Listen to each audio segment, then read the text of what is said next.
Sairam.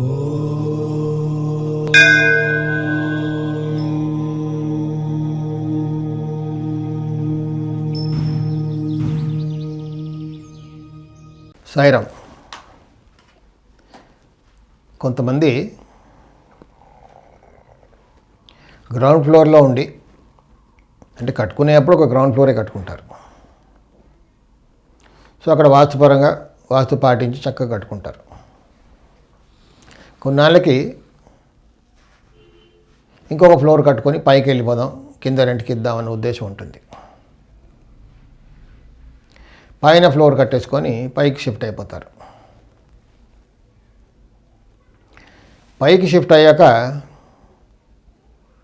Complaints, పైకి వచ్చాక మాకు ఏం బాగలేదని కిందే బాగుండింది, సేమ్ ఇల్లు కదా, అదే కాంపౌండు, మరి పైకి వచ్చిన తర్వాత మాకు ఎందుకు అసలు ఏమీ రిజల్ట్ రావట్లేదు, అన్ని కష్టాలే, కింద రెంట్కి ఇచ్చేసాం, ఎందుకు ఇలా అవుతుంది అంటే చాలామంది అలా వెళ్ళిపోతుంటారు. కొంతమంది ఏమో పై ఫ్లోర్లో ఉండి మళ్ళీ పైనుంచి కిందికి వస్తారు. కొంతమంది కట్టుకున్నాక పైకి వెళ్ళిపోయి ఇలా కింద రెంట్కి ఇచ్చేసి ఇలా కంప్లైంట్స్. కింద అంతా వాస్తుపరంగా బాగుంటుంది,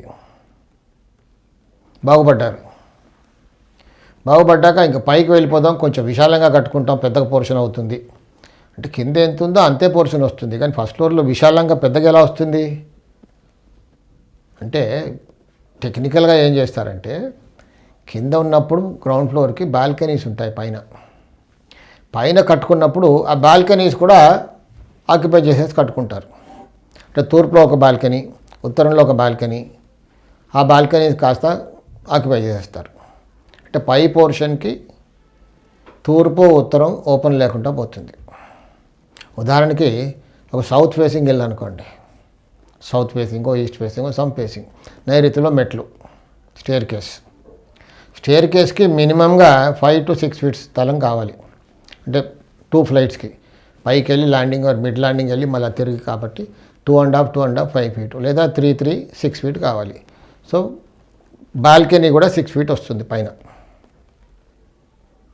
సో సౌత్ ఫేసింగ్ హౌస్కి అనుకుంటాం ఉదాహరణకి, నైరుతిలో మెట్లు, అక్కడ దక్షిణంలో ఒక 6 అడుగుల బాల్కనీ పై ఫస్ట్ ఫ్లోర్ కట్టుకునేప్పుడు, ఉత్తరంలో బాల్కనీ ఒక 3 feet, తూర్పులో బాల్కనీ ఒక 3 feet.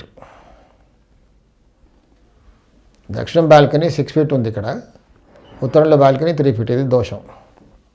సరే పైకి వెళ్ళిపోయాం, పైన విశాలంగా ఉండాలనేసి ఏం చేస్తారు, ఆ కాస్త 3 అడుగులు ఉన్న ఉత్తరంలో బాల్కనీ, తూర్పులో బాల్కనీ కూడా మొత్తం ఆక్యుపై చేస్తే పెద్దగా అవుతుంది పోర్షన్. దక్షిణ ఆగ్నేయంలో గుమ్మం పెట్టుకుంటారు, లేదా దక్షిణంలో మధ్యలో. సో దాంతో ఆ ఇంటికి మొత్తానికి కూడా తూర్పులో ఉత్తరంలో ఖాళీ లేకుండా పోతుంది.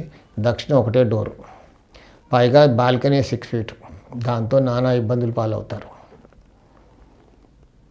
కొంతమంది దక్షిణ ఆగ్నేయంలో మెట్లు వేస్తుంటారు సౌత్ ఫేసింగ్ హౌస్కి. దక్షిణ ఆగ్నేయంలో మెట్లు వేసుకొని కింద ఫ్లోర్లో ఉన్నప్పుడు దానికి ఉత్తరంలో తక్కువ స్థలం సౌత్ ఫేసింగ్ హౌస్కి, ఉత్తర వాయువ్యం పెరిగి ఉత్తర ఈశాన్యం తరిగి కట్ చేసి అక్కడ సంపు, ఈశాన్యంలో సంపు కట్టుకొని ఉత్తర వాయువ్యం పెరిగి ఉంటుంది, అక్కడ ఈశాన్యం కట్ అయి ఉంటుంది దానికి, దాంతో కూడా ఇబ్బందులే. సరే కింద అన్ని కష్టాలు ఉన్నాయి, పైకి వెళ్ళిపోదాం అని పైకి వెళ్ళిపోతారు. ఆల్రెడీ దానికి దక్షిణాగ్నేయంలో మెట్లు ఉన్నాయి సౌత్ ఫేసింగ్కి, తూర్పులో బాల్కనీ, దక్షిణంలో బాల్కనీ, ఆ కాస్త ఉత్తరంలో ఉన్న బాల్కనీని కాస్త క్లోజ్ చేసేస్తారు, విశాలంగా అవుద్ది పోర్షన్ అని. దాంతో నేను కొన్ని చోట్ల ఇలాంటి కేసెస్లో గమనించింది ఏంటంటే, ఉత్తరం బాల్కనీ క్లోజ్, ఉత్తరం లేకుండా పోయింది, దక్షిణం ఉంది, దక్షిణ ఆగ్నేయంలో మెట్లు, ఉత్తర వాయువ్యంలో టాయిలెట్, కింద ఉన్నప్పుడు ఉత్తర వాయువ్యం పెరిగి ఉత్తర ఈశాన్యం తరిగిన ఎఫెక్ట్. దాంతో లంగ్ క్యాన్సర్తో బాధపడే కేసులు చాలా చూశాను నేను. సో దాంతో నానా ఇబ్బందులు పాలవుతున్నారు. ఎందుకంటే పై పోర్షన్ కాస్త టెక్నికల్గా పెద్దగా అవుతుందనేసి వెళ్ళి పైన మొత్తం కప్పేసుకుంటారు. అప్పుడు తూర్పు లేకుండా పోతుంది, ఉత్తరం లేకుండా పోతుంది. అయితే వెస్ట్ అయినా ఉంటుంది వెస్ట్ ఫేసింగ్ హౌస్కి, లేదా సౌత్ ఫేసింగ్ హౌస్కి సౌత్ అయినా ఉంటుంది. దాంతో ఇంకా అన్ని కష్టాలే. సో ఎప్పుడైనా పైకి వెళ్ళేప్పుడు కింద పోర్షన్ ఎలా ఉందో, కింద బాగుపడ్డాం కాబట్టి సేమ్ అలాగే కట్టుకోవాలి. కట్టుకుంటే అక్కడ కూడా బాగుపడతాం. సాయి రక్ష.